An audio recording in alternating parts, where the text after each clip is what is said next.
Hey guys, welcome to yet another mixing tutorial. Today we're taking a look at my mix of Facepalm Mute by Periphery with vocals by Victor. So I'll be showing you for the first time how my vocal approach looks like. So let's go.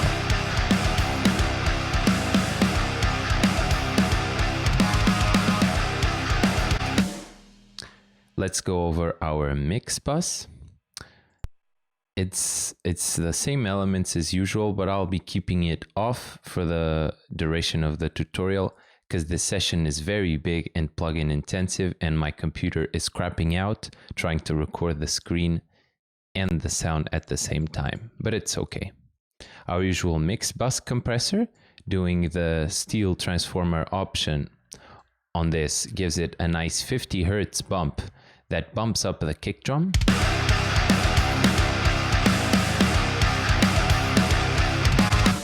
Not too much gain reduction. Then the multiband compressor. Here I am using the multiband compressor as an EQ, and I will show you how.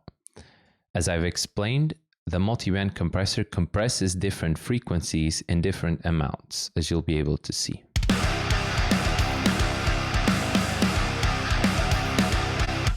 Because I thought the music was a bit heavy on this low mid region, I can use this as an EQ by altering the gain of that band. So listen.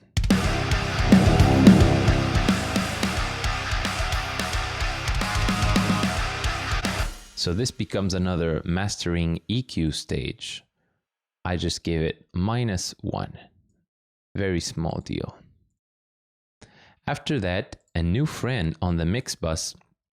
This is a Pultec EQ, and what it's doing is it's boosting the low end and the high end, so giving it a nice mastering bass boost and a nice mastering top end boost. Turning this on and off will be kind of noticeable. This is on and this is off. Ooh.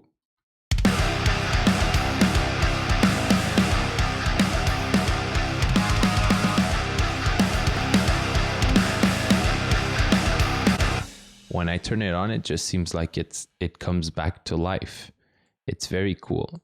So experiment with EQ on your master bus for different flavors of mix. My limiter, as usual, is Ozone 8 on Intelligent Release Control 2 with a character of 0.4, so very fast.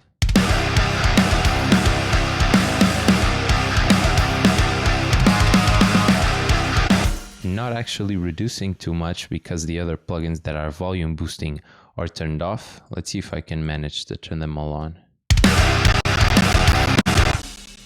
Yeah, we're crapping out, but that's okay.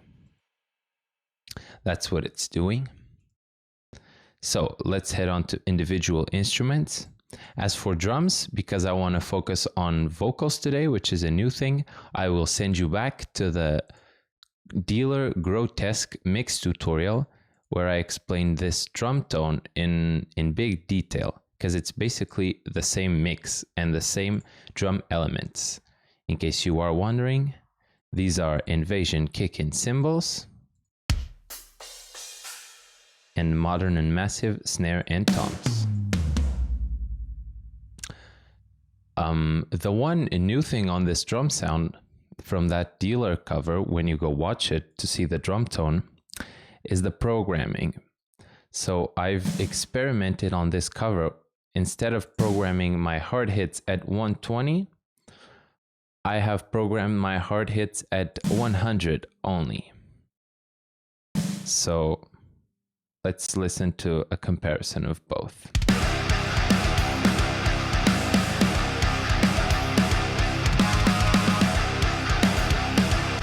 So you can see my hard hits are 100s.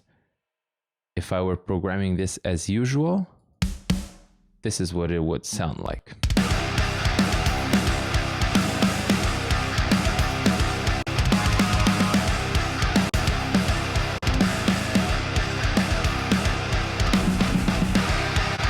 There are two distinct sounds, and Actually, let me know which one you like best.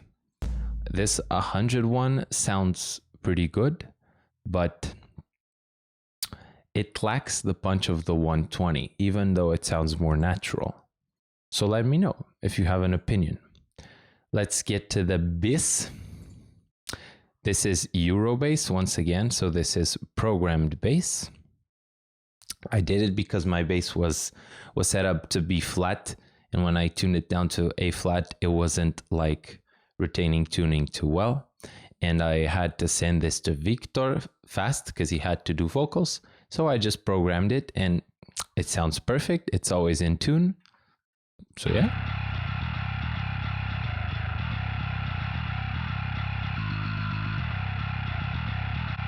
So let me tell you how I mixed it. In case you want to look at the programming, it's a very velocity consistent. All my hits, pick hits, are 120. And some high notes for them not to poke, they're 100s. Euro bass really responds well in the 100 to 120 range. Faster stuff is 100.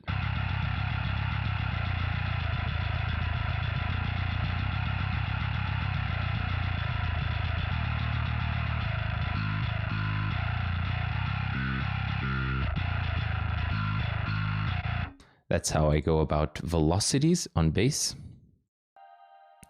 What I am then doing is splitting it into 2 tracks. That's what the DI sounds like.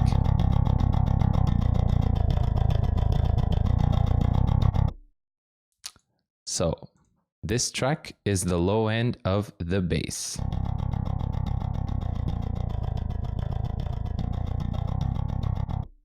What I do to it is I grab the Joel Wanasek Bus Glue bass plugin, which you can usually use, and I do on only one track to get your top end and bottom end in one go. But I use just the bottom part of the plugin to compress the low end and use the top part to duck the top end down. So all I hear is compressed low end.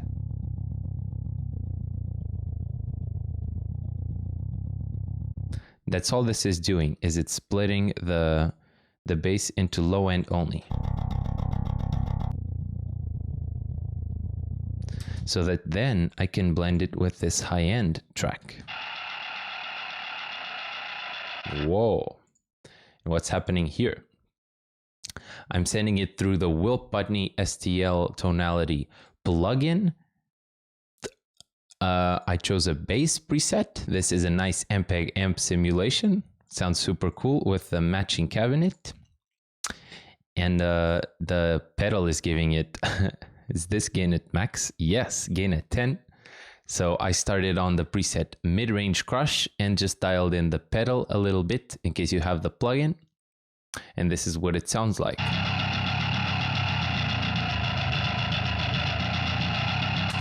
Sounds great, but I just want the high end. So I grabbed Bus Glue bass again, BG bass, and did the opposite. Went to the bottom part and ducked it all the way down. And in the top end, I compressed it, and then I chose my volume here.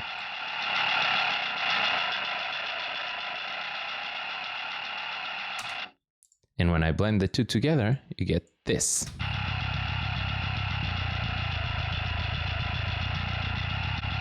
In the bus, I took down some annoying frequencies.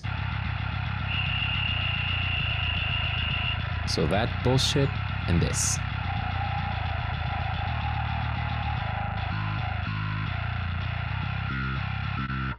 Then it's running through some additional EQ that's very drastic. What's mainly happening here on the SSL EQ is some filtering of the low end up to 40 Hertz. This isn't too drastic, but this high end filter is. So up to 3.2K, I am taking those high frequencies out, and I'm being especially aggressive today because we have vocals up here. The intelligibility of the vocals can, what's the word I'm looking for? can mesh with the bass high end, and you don't want that to happen. You want the vocal to always be intelligible. So this is what the filter sounds like.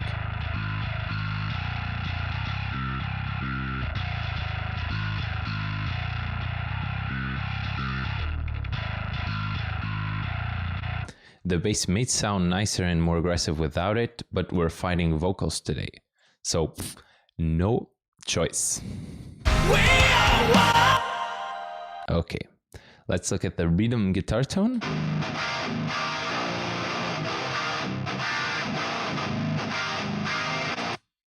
So this is the first thing I've ever recorded with my new Schecter guitar, courtesy of Danielle. You know he's the homie.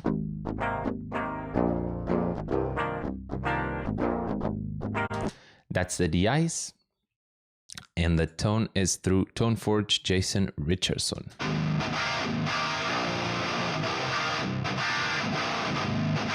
That's pretty good. What's happening here is a little bit less gain than the normal. The normal is 0. I took it down to -1. Lower the treble, lower the mids, crank the treble, lower the lows and the mids, crank the treble up to 100 and give it a bit more presence. And the magic is here in the EQ section, where I take down 100 and 240 and boost a lot of 1.5 and 5K. Watch as I turn this EQ on and off.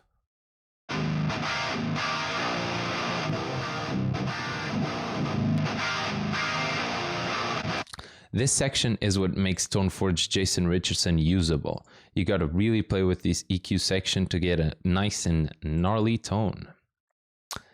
Then this SSL EQ isn't doing much.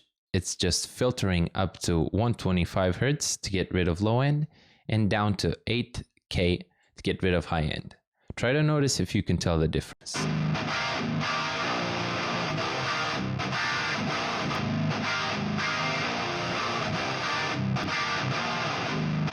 Because it's not too noticeable, it just sounds that tiniest bit more controlled.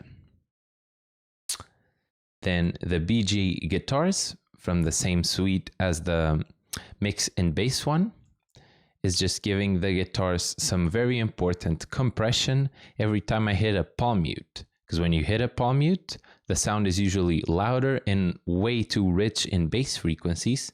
And this plugin takes the palm mutes down to make the signal more even. Look here.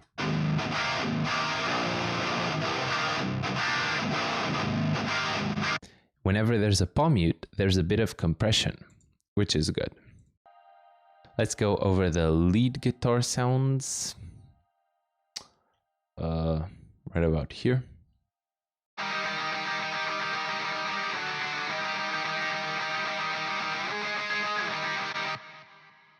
So, these are the Will Putney plugin again. This is another preset called Sweet Lead, so preset number 27. And I probably didn't even touch it. I just took it as it is.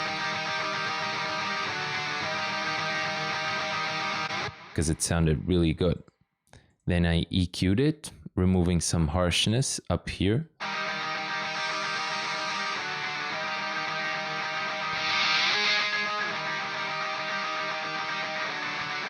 And unnecessary low end too. This SSL again is just here for the filters.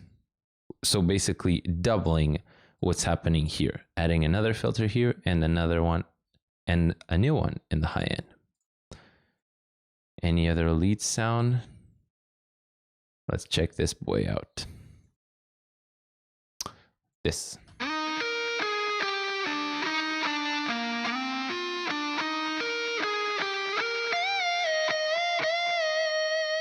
So this is the lead one again, sweet lead. Then it's going into this EQ to reduce the low end, because it's a solo and you need to get your low end out of the solo so that they're nice and present. Oh, and the only difference is that in the pedal section, I am using the delay and the reverb. I haven't played around with these pedals too much, but I guess they sound okay. One thing that annoys me is that it does stereo, so the left one is a lot louder than the right one, and it comes first, so it skews your stereo field of the solo. Just the tiniest bit though. And what is this boy?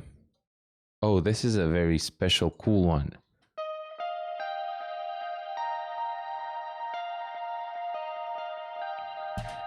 This is where I got way too creative with the pedal. So this is a preset again. It's Clean Dreams neck. But what I did was I went up to the pedals and then I grabbed the delay section. Hello. I grabbed the delay section and I put it on stereo and eighth notes dotted. That was my dad, by the way. I'm here at my parents' house, which has its sets of amazing things and also more distractions, but it's okay. And the reverb, I put it way wet, like 80% wet, and I played with the length to get something that had amazing continuity and modulated to hell and back, and it sounds like this.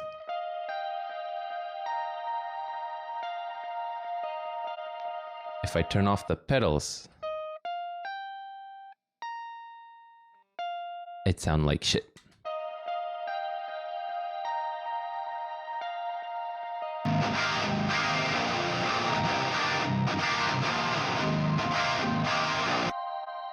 Just a nice touch. Then of course my explosions, you know what's up. Gotta have them. Let's get to Victor's vocals. So,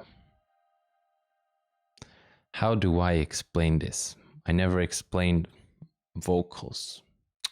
Let's start at the individual level. So, this is his lead scream, the way he sent it to me. And I'm not asking much, just a simple request that you think for yourself. Wasn't this goddamn long? So he's pretty sick, as you can tell. Where's the swine one? Here. He sounds so good. What I thought is these unprocessed vocals sound a little bit too bassy. So basically every track that he sent me on the individual level has this little EQ I built. What it's doing is it's basically tilting, because you can see the tilt. It's getting rid of low end that we didn't need, because this was a pretty bassy vocal, and boosting the high end. So watch it on and off.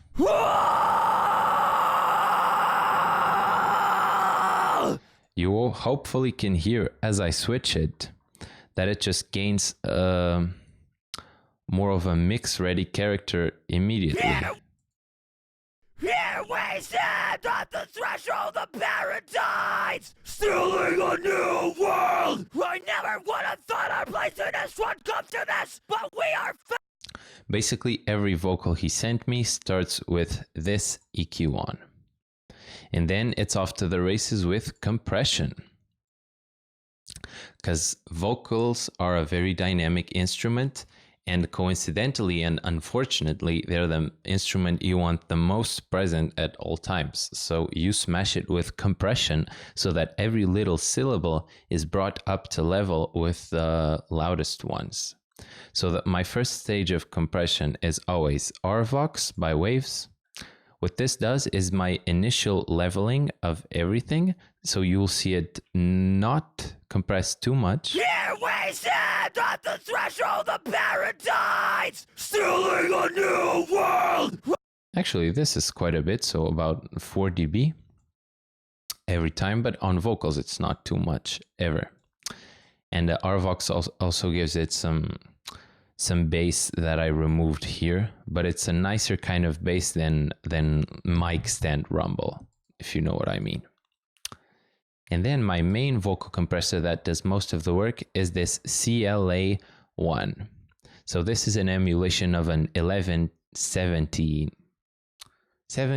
Is it an 1176? Yes, it's an 1176. This is a compressor that is much used to level vocals.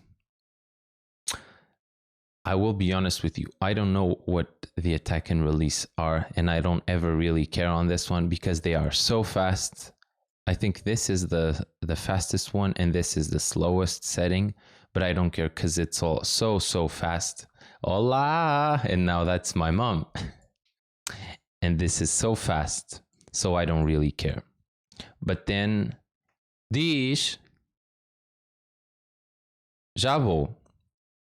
And then what I aim for is as much gain reduction as I can get without the vocal sounding pumpy. I never would have thought our place in this would come to this! Can you see how immediately the vocal is like in your face? Look at the on and off. I never would have thought our place in this would come to this, but we are fitted! We are one!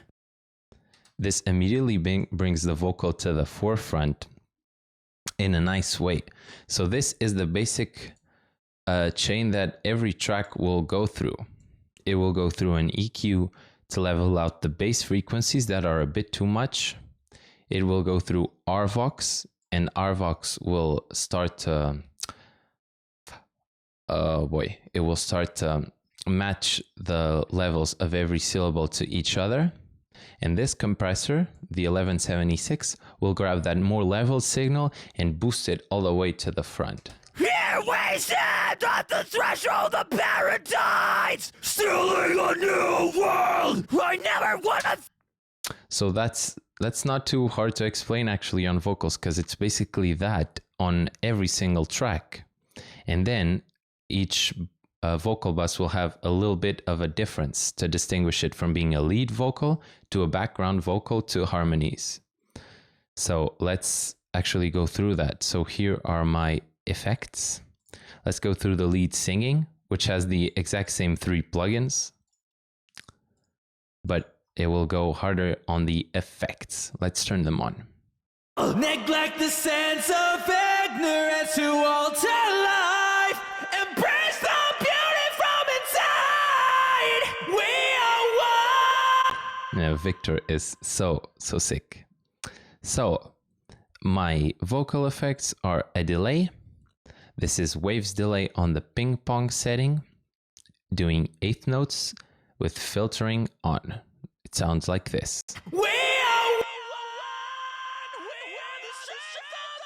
What this does is it makes the vocal really wide. We are one! We are the strength of the universe!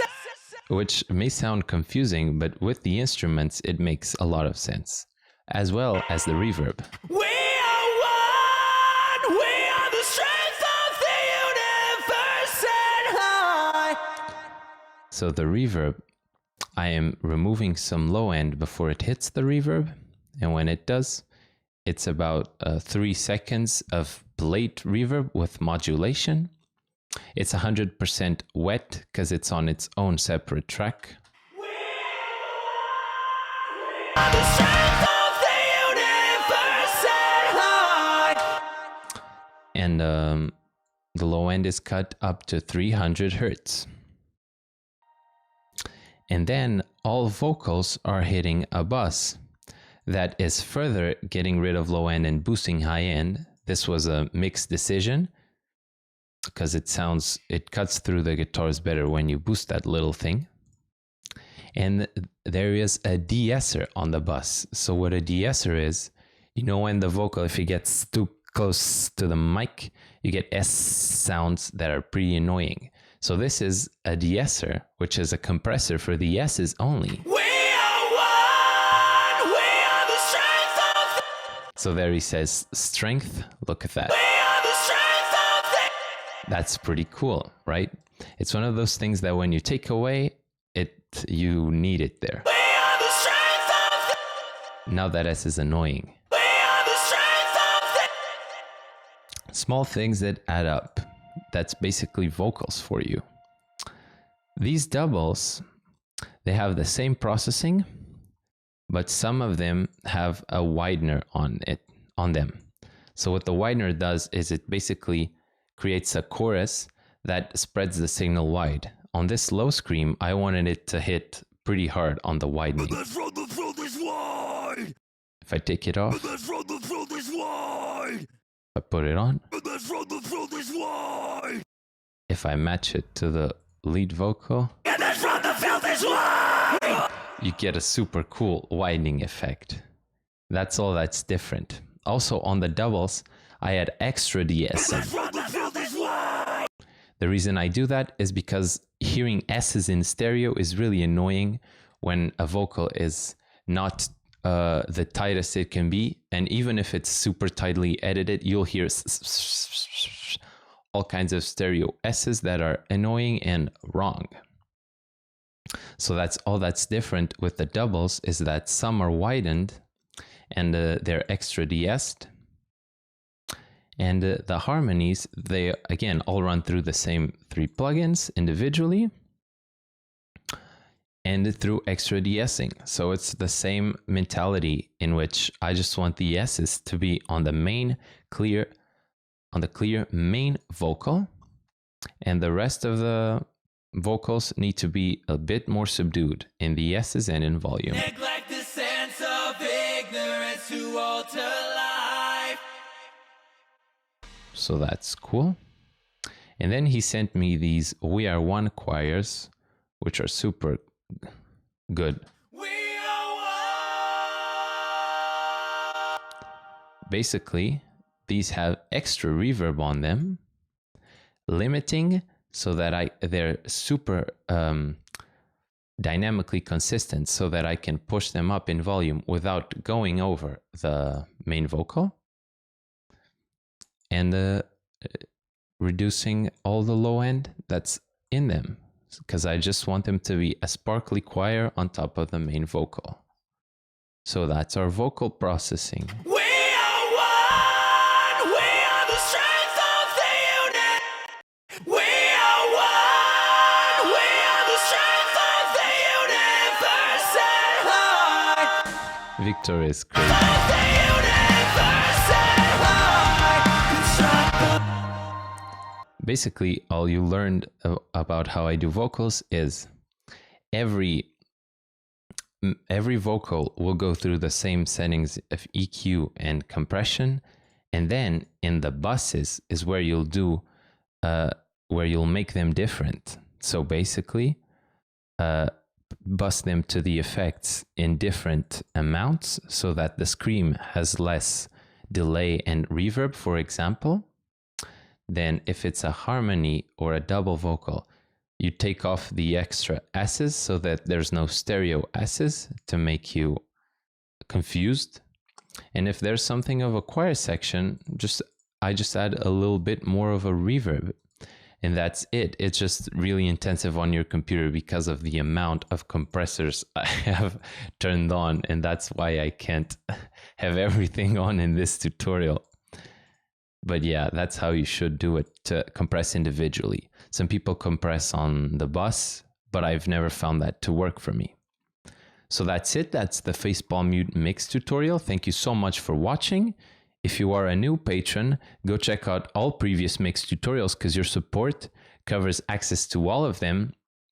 And yeah, if you have any questions, be sure to let me know in the comments. Take care.